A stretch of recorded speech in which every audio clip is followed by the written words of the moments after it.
In his Meditations, the Stoic philosopher and Roman Emperor Marcus Aurelius says, "A man may any hour he pleases retire into himself, and nowhere will he find a place of more quiet and leisure than in his own soul, especially if he has that furniture within, the view of which immediately gives him the fullest tranquility. By tranquility I mean the most graceful order. Allow yourself continually this retirement and refresh and renew yourself." This episode of Physically Spiritual will explore solitude and quiet. Welcome to Physically Spiritual. I've been amazed by how much growing physically healthier has changed my spiritual life. I am captivated with discovering the truth about my body and how it relates to my relationship with God. Physically Spiritual is my attempt to harmonize and share what I have discovered. I'm your host, Andrew Reinhart. Welcome back to Physically Spiritual, everyone. As we get started, let's do our housekeeping. If you want to support everything we do here at AWAKEN Catholic, consider becoming a member of the AWAKEN Nation. The AWAKEN Nation is a community of patrons who give as little as the price of a cup of coffee a week to support everything we do here at AWAKEN Catholic. Go to awakencatholic.org/donate. And when you do, you can select a show host, and part of your gift will go to support a particular show here at AWAKEN Catholic. You can also get the full AWAKEN Catholic experience on the AWAKEN app. The brand new AWAKEN app can be found at theawakenapp.io, or search the AWAKEN app on the Google Play Store or the Apple App Store, and you can get access to a healthy alternative to social media, discussion boards from all the shows, a great experience of watching or listening to the shows, music, prayer, and a whole lot more. Actually, that's probably about it. But download the AWAKEN app. We are also partners with Hallow. Hallow is a Catholic meditation app to help you find peace and grow in your spiritual journey. To join Hallow with our partner link, go to hallow.app/awaken. And if you want to find anything that I write or publish, go to becominggift.com. And if you want help and support implementing any of the ideas from the show, consider becoming a part of my coaching or spiritual direction practice at becominggift.com. All right, so this episode of AWAKEN Catholic is about solitude. This episode of Physically Spiritual is about solitude and quiet. So as we get started, I want to revisit my two circles image. If you're just listening to the podcast, you can get access to these images on the show notes. On every episode, I try to leave detailed show notes that go through all the quotes that are given, any images or diagrams I refer to, links to any studies that I make reference to. So if you want to go deeper on any episode, you can look up the show notes that go along with it on the AWAKEN Catholic site or my site. So this image of the two circles illustrates the area that I'm focusing on these episodes. The season 2 of Physically Spiritual, we're going through a 3-legged stool, the 3 legs that support our growth in becoming more like God. So they're the sacraments, leg number 1. Leg number 2 is our prayer life. And leg number 3 is asceticism, or the practice of giving things up, of mortifying the flesh in order to be free of attachments, to let go of the things of the world, to become more attached to God. So in this idea of asceticism, though, Physically Spiritual is all about the intersection of physical health and spirituality. So I don't think asceticism and health are contradictory. I think there is a whole central area that's illustrated by this diagram where asceticism and health actually touch base. You know, our ascetical practices can go too far. We can actually harm ourselves, harm our body, or make a practice maybe out of maybe some kind of mental illness we have, or some excessive asceticism and damage our body, and that's not actually a good thing. That could be a form of rigorism. And on the other hand, if we just focus on our health, we can take that to an extreme too, where we're really serving the body and not the Lord, where we're just doing things to look good or to impress other people or to overcome maybe some body image problem we have or something like that. In the Catechism, when people take their health to this far extreme, the Catechism talks about a cult of the body or a worship of the body that we can fall into. So there's a virtuous mean in the middle where we want to be healthy. We want to give our whole body, mind, and soul to the Lord. but we also need to perform asceticism to grow closer to the Lord, where we're doing things to mortify our flesh, giving things up, bringing intentional suffering into our life so that we can connect with Christ's sufferings.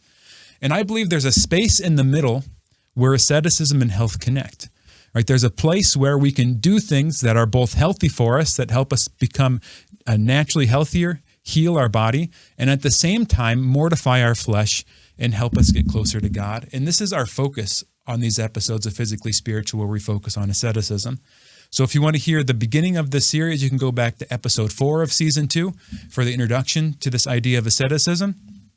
Or you could go back a few episodes to episode 31 or episode 3, 4, 5, 7 of season 2 for the episode on relationships, which was the first episode on asceticism. So these ascetical practices we're focusing on are two, you could think of them as pairs of ideas, 3 pairs of 2 ideas, and then one by itself. We're focusing on relationships and solitude, and then eating and fasting, resting and exercise, and then the 7th episode will be on stress. In each one of these pairs of things, there's an intentional juxtaposition or an antagonistic relationship between the two, right? How can both relationships, being with other people, be healthy, and at the same time solitude be healthy, being alone and being in the quiet be healthy? I want to propose an idea to you that one of the things we can do is we can fight chronic problems. We can fight chronic stress, for example, by introducing acute stress into our life, right? Chronic meaning something that's ongoing, lingering, sort of gnawing or grinding on us, right? In a lot of cases, chronic problems are very bad for our health. But on the other hand, we can bring acute stress into our life, meaning particular stress that's targeted for a short period of time, done prudently. And what that acute stressor does is it stimulates growth in the body. It stimulates healing in the body, and I think also in the soul. So for example, with food, it's healthy to eat. It's healthy to eat things that are healthful, that give us health. But on the other hand, research is finding a lot of great benefits to fasting that really corroborate and support the church's tradition of fasting. So it's in the combination of both eating healthily, but then placing within the context of that eating times of not eating that are focused on allowing the body to heal and creating an acute stress that then stimulates healing and growth. So similarly here with relationships and with noise, we're designed to be in community. We talked about this in the episode on relationships. We're designed to be connected. We're designed to be in relationship with others. From a natural perspective, we evolved in tribal contexts. But in a supernatural context, from the beginning, God proclaimed it's not good for man to be alone. And we're designed to be in relationship with others in the church, and then our ultimate destiny is relationship with God and others in heaven. Right? So from a natural and a supernatural perspective, we're designed for communion. We're designed for relationship. But on the other hand, we're also called into times of solitude, into times of silence, into times of quiet, to disconnect from others in order to find the Lord and bring something new to them. So this episode will be focusing on this idea of solitude. I started out with this great quote from Marcus Aurelius. Marcus Aurelius, from the late Western Roman emperor, he wasn't a Christian. He was a Stoic philosopher, but a man of great virtue and a great man in history. And he wrote a book called The Meditations. It's actually a collection of his writings that were put together after his death. And in these meditations, he mentions this kind of quiet, this leisure in your own soul where we can find rest and tranquility. But in this quote, notice he mentioned this furniture that we're going to notice. This furniture where there's a graceful order, that we can refresh ourselves in this graceful order. So what he's referring to here is we have to have an order inside of ourselves. We have to have a certain healing inside of ourselves so that when we go inside of ourselves, we find tranquility, we find quiet. There's another great quote by a philosopher by the name of Blaise Pascal. And in his Pensées, he has a very famous quote, the section on diversion. He says, "When I have occasionally set myself to consider the different distractions of men, the pains and perils to which they expose themselves at court or in war, whence arise so many quarrels, passions, bold and often bad ventures. I have discovered that all the unhappiness of men arises from one single fact, that they cannot stay in their own chamber, that they cannot stay quietly in their own chamber. I messed up the punchline. Sorry about that. So they cannot stay quietly in their own chamber. He's saying that is what he thinks is the singular problem in society. So notice that he doesn't say that they don't stay quietly in their own chamber. He says they cannot stay quietly in their own chamber, meaning there's something in our heart, there's a restlessness in us, a loneliness in us that abhors the solitude, that can't stand the solitude. There's an itch that we can't stand to be with, and it drives us out into the world. And when we're going out of this place of disconnection, this place of loneliness, of restlessness, we don't actually connect with the world around us. We disconnect with the world around us. And this is what he's saying is these people going out into the world who can't sit quietly with this restlessness, with this desperation, create chaos, create disorder. Right? So the question is, what do we need to do to create an order in ourselves where we can find that leisure, that rest that Marcus Aurelius is talking about, so that we can go out from that place and bring order into the world, emanate tranquility, emanate peace in connection with others? How can we have acute times of solitude so that we can have enduring connection? So he goes on later in the quote and says, why can't we sit quietly? So the answer isn't actually trying harder. It's in doing what's necessary to become capable of sitting quietly. Right? How can we stay with pleasure? How can we enter solitude with pleasure? He finishes this section by saying, but on further consideration, when after finding the cause of all our ills, I have sought to discover the reason for it, I have found that there is one very real reason, namely the natural poverty of our feeble and mortal condition, so miserable that nothing can comfort us when we think of it closely. Right? He's saying there's this feebleness, this miserableness to our human condition, right? And I hinted at that at the beginning, saying that we're naturally made for connection, right? If you look at the human body, we're wired to be connection with others. We're not designed to be alone. Our nervous system, for example, co-regulates with other people. So when we're stressed out, when we're disconnected, other people who feel safe, who are comfortable, regulate us and calm us. We're designed to be radically dependent on others. But on the other hand, we need to, like I said, find this peace in ourselves so we can emanate it to others. Right? What's the difference? I know in my story, there was a time in my life when I was in need of constant distraction and diversion. I remember my life in high school after my initial conversion to Christianity looked something like this. I would wake up and I would have on maybe music, or I would watch a cartoon in the morning or something right away. And then I would go to school. We would have music on in the car. I would go through my school day pretty much distracted, lost in my head, daydreaming, looking out the window, trying to talk to my friends. I would get home to a snack and to turn the TV on, and then I would top the evening off with a bunch of video games, and I would fall asleep with the TV on. I watched cooking shows when I was in high school as I fell asleep at night, and I would sleep with the TV on, right? My whole day was noise.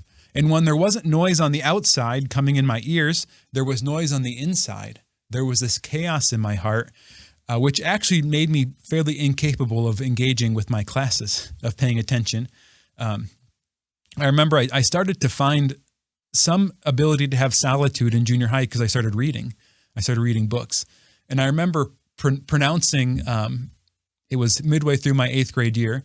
I went home and I told my parents, school's pretty easy when you pay attention. Pretty obvious, right? But I think I needed to learn how to pay attention, and the capacity to listen starts with the ability to be quiet, to be silent. I remember in college having this internal restlessness. Dorm life, for whatever reason, I didn't have the roommate that I started college with didn't finish the school year with me, and then Later on, when I was in seminary for 4 years, I had a room to myself, and I remember in that room just experiencing this restlessness. And when I was there by myself, I felt this drive to get out of my room and be with other people. I couldn't be by myself, and it actually hurt my studies at times. I couldn't read all my assignments. I couldn't prepare for my tests properly. I ended up having to cram in the last minute to get a lot of my papers done. And it was driven by this internal restlessness, and it wreaked havoc in some of my relationships. I remember this very close friend whom we did a lot of things together for years. And I remember this time when I went down the hall and knocked on his door.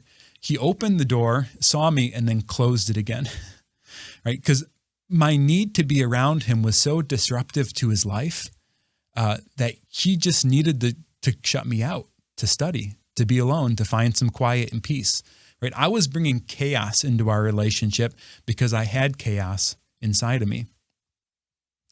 This deeper chaos, I first noticed how to break out of it from two experiences where I had opportunities to go to monasteries. Once I was able to go to the Trappist Monastery in Examen, Kentucky, right outside of Bardstown, Kentucky. It's where the monk Thomas Merton lived. And I remember going on the property and just being struck. Number one, it was quiet. It's in a rural area, right?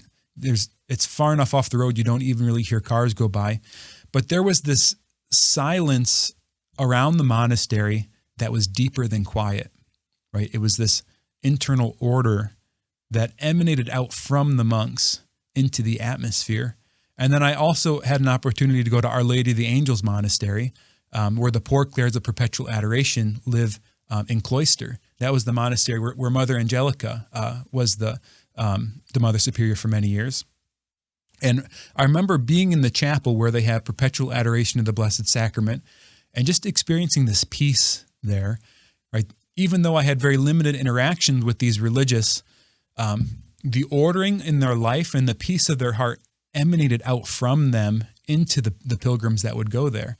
And this experience, looking back, was important for me because what it taught me was that I was missing something, right? I didn't even realize it because it was the sort of the soup I was cooked in. That noise was the life that I led throughout my childhood. So I didn't know any better. So there's something different between quiet and silence. There's something different between quiet and silence. And this is what all these people are talking about.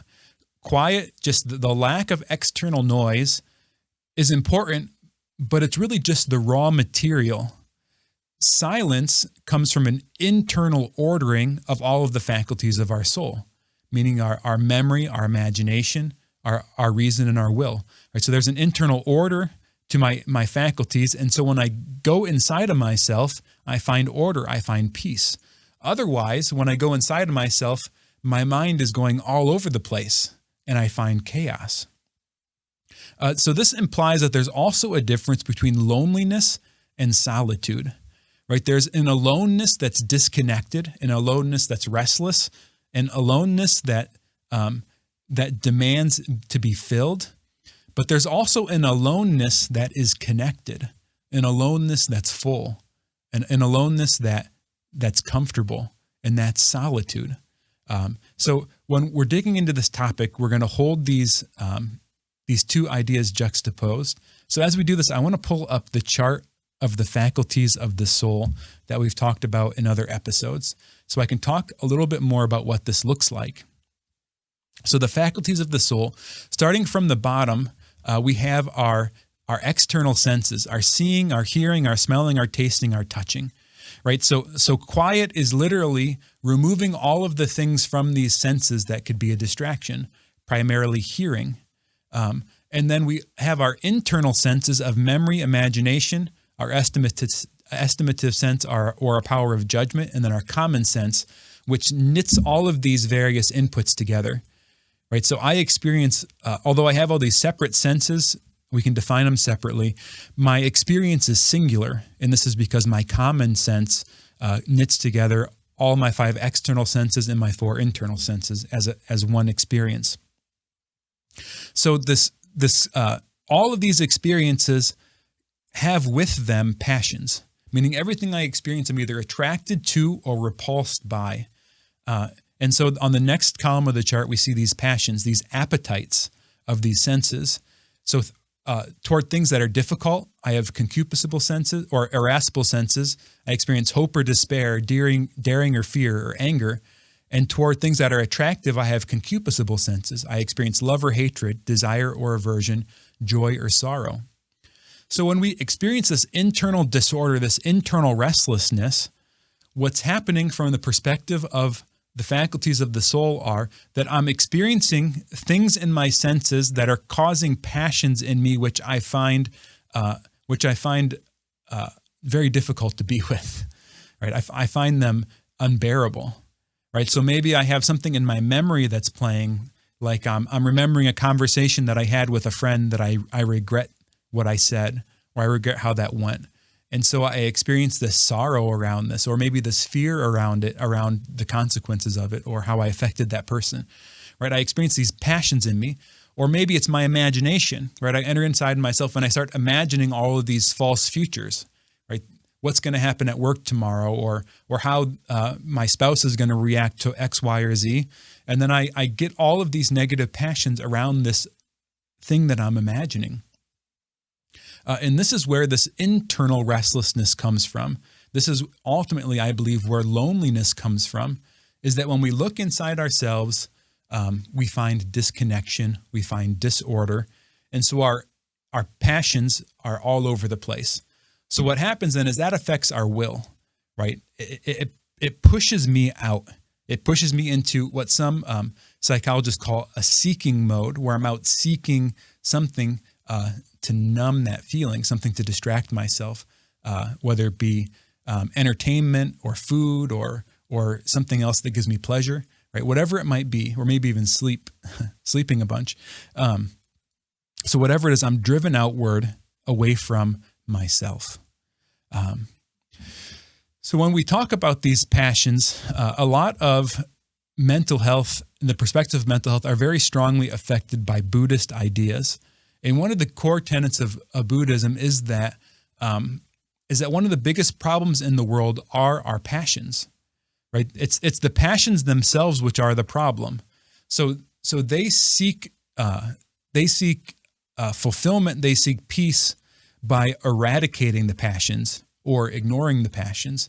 But in any case, the idea is to do away with these movements that draw us here, there, and everywhere else. This isn't the Christian idea. The Christian idea is that when we're redeemed, when we're ordered, what we experience are passions that draw us toward God and toward our ultimate fulfillment. So we don't eradicate our passions, we seek for the redemption of our passions. And while in this life, this is never completed perfectly, it's part of the journey to have all of our passions and attachments and relationships healed and redeemed. So we're not called to do away with these passions. We're called to find ordering in these passions. So let's dig in here and talk about solitude and silence on a natural level. When we look at the idea of noise from a natural level, researchers have actually discovered that in certain contexts, noise hurts. The World Health Organization did a massive environmental study around Western and Northern Europe. And this is what they said, that environmental noise leads to a disease burden that is second in magnitude only to that from air pollution. 1 in 3 people experience annoyance during the daytime, and 1 in 5 has disturbed sleep at night because of noise from roads, railways, and airports. This increases the risk of cardiovascular disease and high blood pressure, right? So it's literally saying people are having more heart attacks. They're having higher blood pressure because of noise in our environment, noise that is either bothering people during the day or while they're trying to sleep at night, right? How do we make sense of this? In a few episodes, we're going to talk some about sleep, and we'll really dig into this idea, but there's a massive correlation between poor sleep or being underslept in chronic disease, all chronic diseases, cancer, dementia, heart disease kind of being the big 3. But going along with that, the underlying things we see in common of these diseases, things like obesity and insulin resistance, inflammation. All of this goes along with being underslept or poorly slept. So it's very harmful to have this noise keeping us in shallow levels of sleep or constantly disturbing our sleep. But these daytime annoyances are also very harmful too. If you go back to episode 12 of Physically Spiritual, entitled The Tiger in Your Inbox, I introduce an idea called polyvagal theory. It's a theory introduced by Dr. Stephen Porges, a researcher. And this is what he had to say in his 2011 work and in other published works. He says, our nervous system is constantly being stimulated by the acoustic environment in which we live. Acoustic environment is just a fancy way of saying noise. While we feel calm and safe while listening to some sounds, other sounds alert us to danger or life threat. Some responses to sounds are learned through associations with negative and positive experiences, while others are hardwired into our nervous system. The acoustic features of sound that trigger these hardwired reactions has been described in the polyvagal theory. So this is what he's saying here is that every noise in our environment is affecting our nervous system, and our autonomic nervous system is shifting to our environment in a preconscious way, either in that it feels safe so we can connect with other people, our body can rest and digest and heal, or we feel unsafe, either in danger or in life threat, in which case we become primed to disconnect from our environment, become attuned to what's on the periphery so that we can avoid something dangerous that's coming at us. And the body then prioritizes the systems that will keep us safe, like our ability to move, and shut down things that are quote unquote less important, like digestion.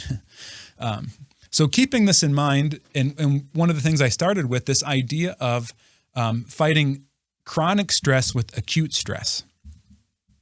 So we're sort of designed to deal with acute stress pretty well, right? I might encounter something very difficult, but if I'm in connection with other people and that difficult thing passes, and then I'm with others and feel safe, it doesn't actually cause trauma, right? It's something that my nervous system can release that energy, can return back to a normal state, and I very quickly heal from any danger and any damage that was caused from that acute stressor.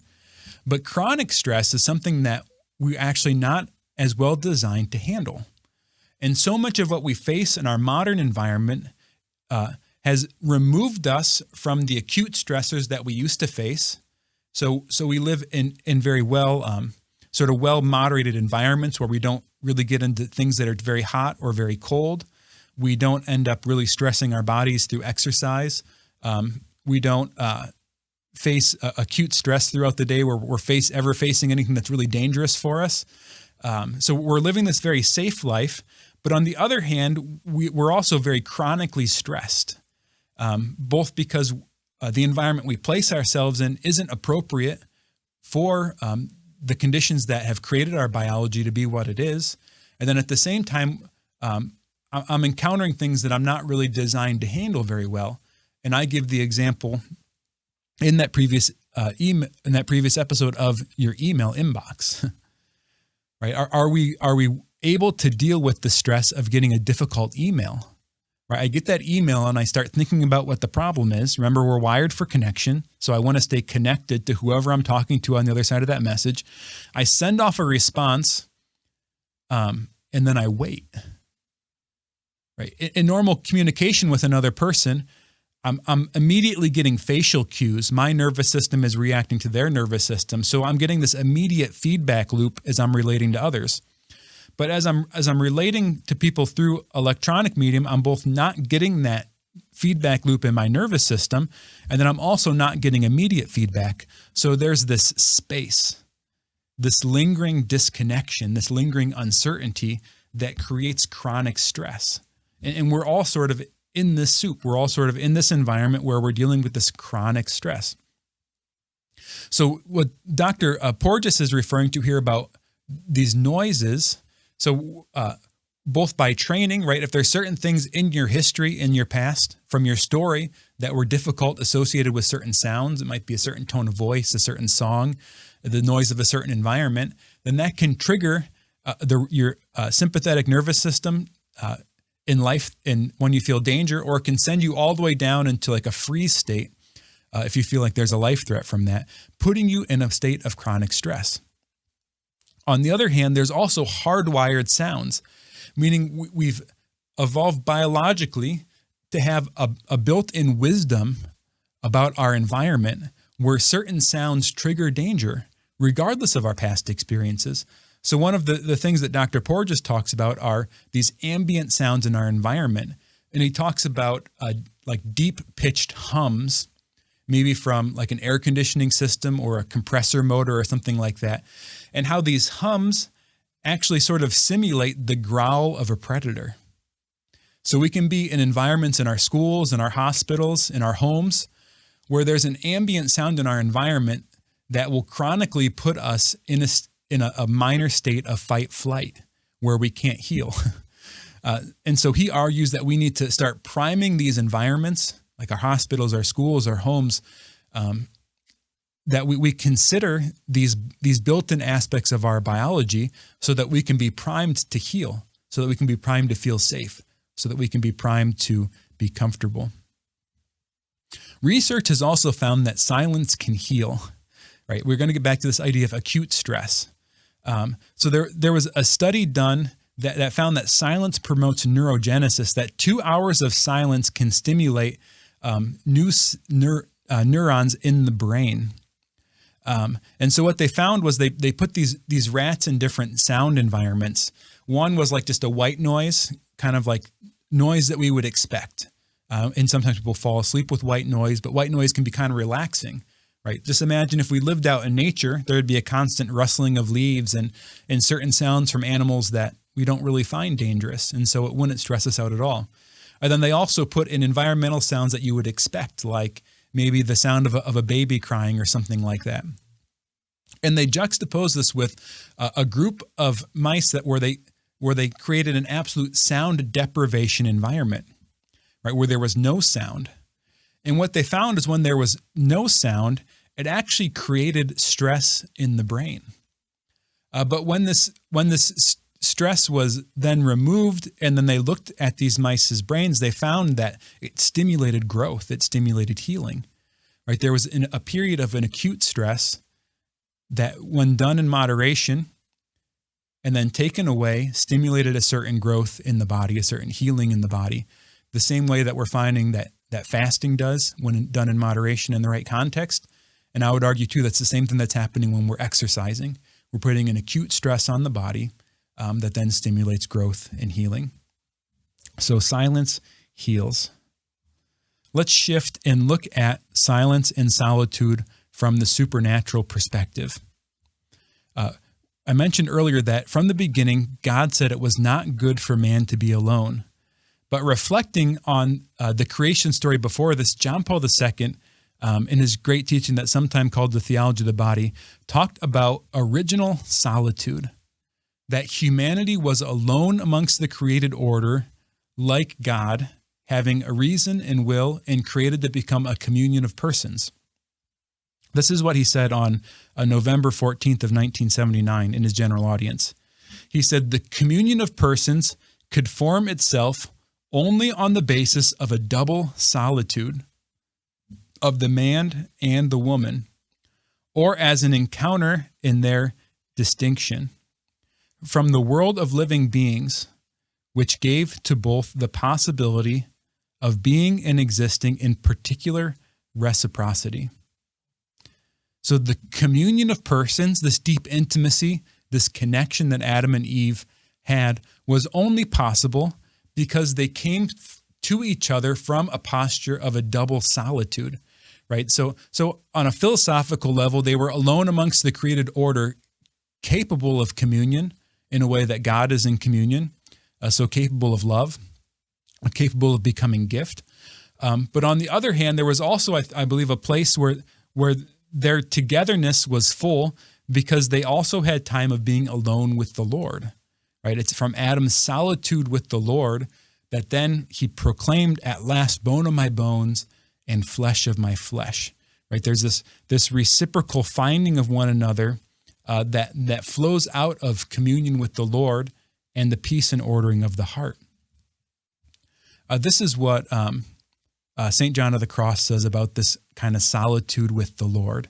From his Sayings of Life and Love, paragraph 132, he says, "What we need most in order to make progress is to be silent before this great God, with our appetite and with our tongue.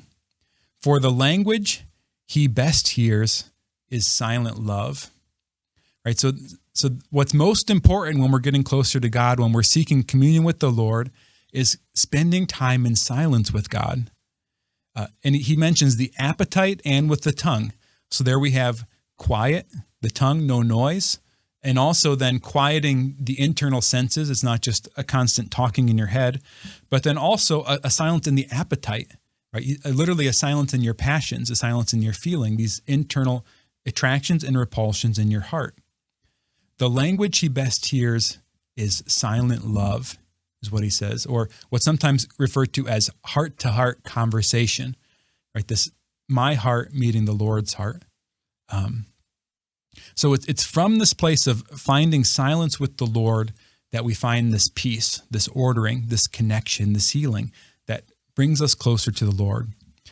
Catechism paragraph 2717 says, "Contemplative prayer is silence, the symbol of the world to come, or silent love. Words in this kind of prayer are not speeches. They are like kindling that feeds the fire of love. In this silence, unbearable to the outer man, the Father speaks us his incarnate word, who suffered, died, and rose. In this silence, the spirit of adoption enables us to share in the prayer of Jesus." So in silence, we share in the prayer of Jesus. If you read the Gospels, what you find is over and over and over again, Jesus goes off by himself and prays, and he seeks out places of solitude. He goes into the desert. He goes off on the top of a mountain into a garden. Sometimes he brings his friends with him to be in solitude with him, right, to be quiet with him.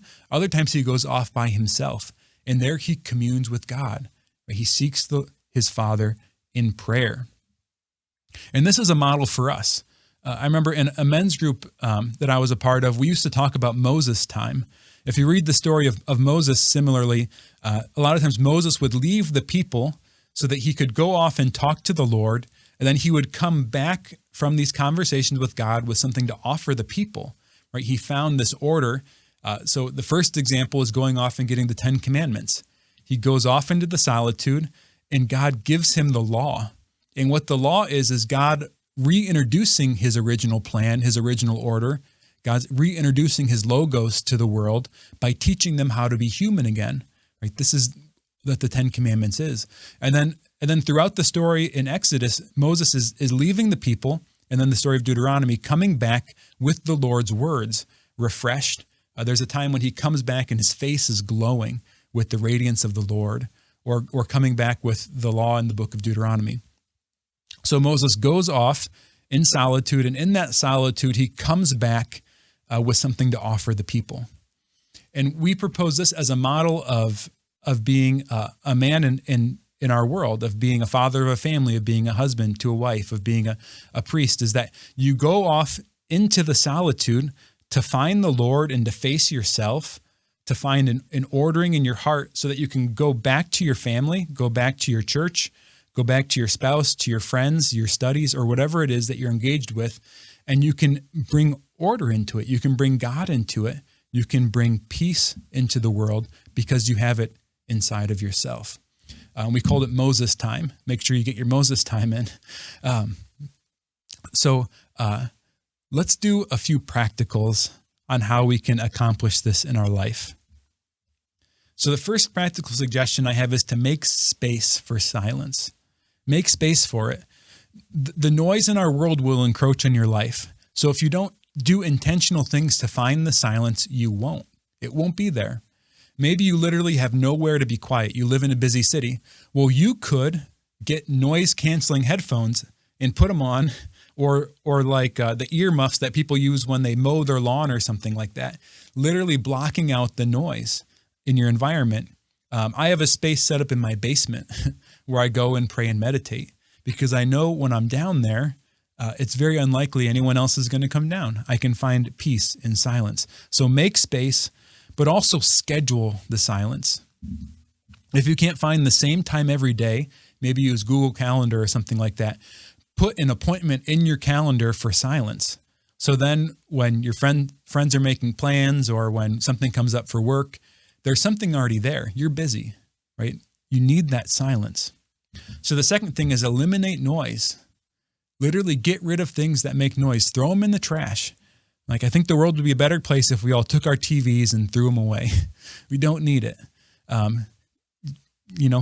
Downgrade your phone. I use a phone called a light phone. It doesn't have apps. It just has features. I don't want the noise. I don't want a phone that demands my attention, that draws my mind and my heart away from what I want to be doing with my life.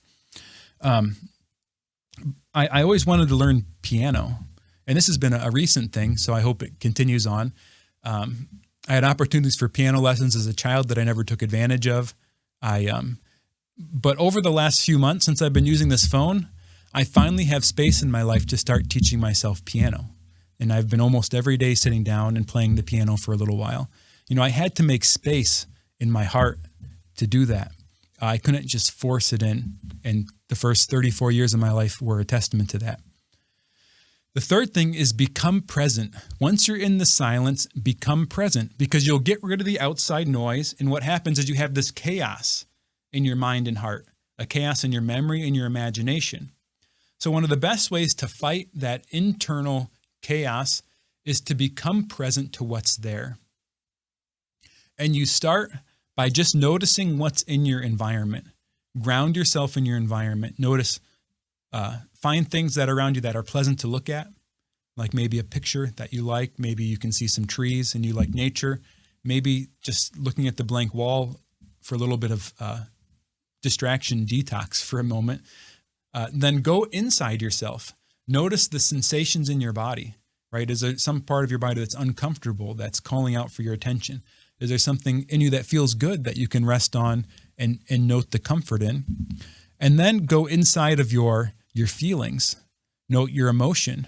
Are you comfortable? Are you uncomfortable? Are you afraid of something? Are you peaceful? Are you joyful? Are you angry? And then go even deeper and note what's going on in your imagination, right? What's coming up in your memory, what's your internal train of consciousness trying to present to you.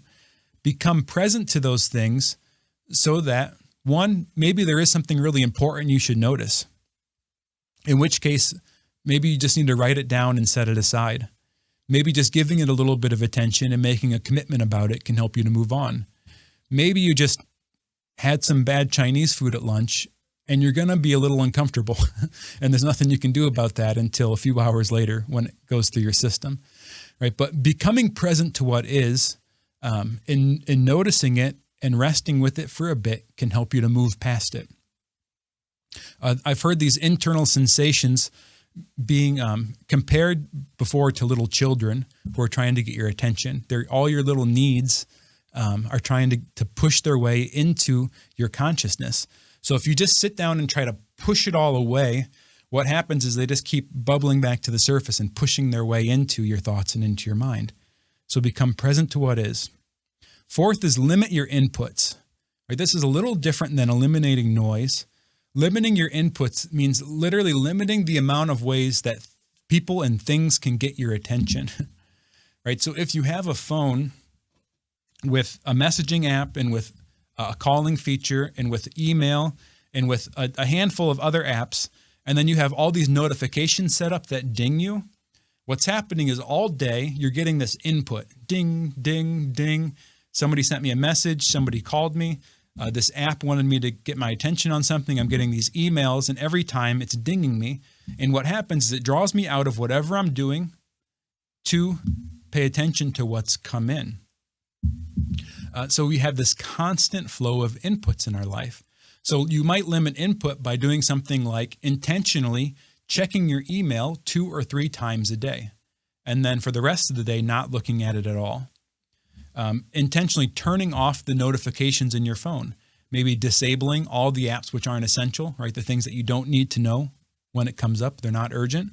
And other times silencing even the notifications that are essential. I highly recommend that when you go to prayer or when you try to meditate, to have a clock there or a timer there so you don't have to use your phone as your clock or your timer. Because if this is there, if your phone is there, then it will become a distraction. It's too attractive. We're not designed to not look at something that's so interesting. So you're not going to be able to resist it at all times. You shouldn't expect your body to be able to do that. So limit your inputs so that you can find the quiet, so that you can find the peace. And we all have different inputs, right? If you want to know what inputs to get rid of, for the next week, every time you try to pray and meditate, just pay attention to what's pushing its way into your consciousness. Maybe it's limiting your input from an unhealthy relationship or a friend that demands your attention in an unhealthy way. Maybe it's a TV show that you can't get out of your head. Maybe it's something that's going on at work. You need to find a way to detox from your job before you go home or something like that. But whatever way it is, limit your inputs. And then the final idea, which I hinted at earlier, was journaling. Journaling. Get the stuff out of your head and onto paper. Right? There's something therapeutic about doing this, and a lot of research actually points to the positive benefits of journaling. Distance yourself from your thoughts so you can consider them. Putting things on paper changes the reality of them. There's a permanence to it, a reliability to it. Now your mind doesn't have to feel like it holds on to it. Actually, your consciousness, your memory, isn't designed to hold on to a bunch of stuff all at the same time. It's really only capable of holding on to a few things for short periods of time. But for me to learn something and then try to hold on to it for like tomorrow at noon, that's a very difficult thing for the human brain to try to accomplish, and it creates a lot of stress. So it's important to have a system where you can put things aside so they're there when you need them, but not there when you don't.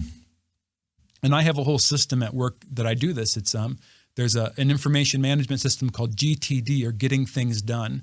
And the idea is, how do you create a system where everything is where it needs to be, and then it will present itself to you when you need to know it. But then when you don't need it, it's not there. So your mind can focus on what you need to do. And then when you're not at work, you can have peace that it's all going to be there when you get back. You don't have to remember anything. So journal, get the stuff out of your head.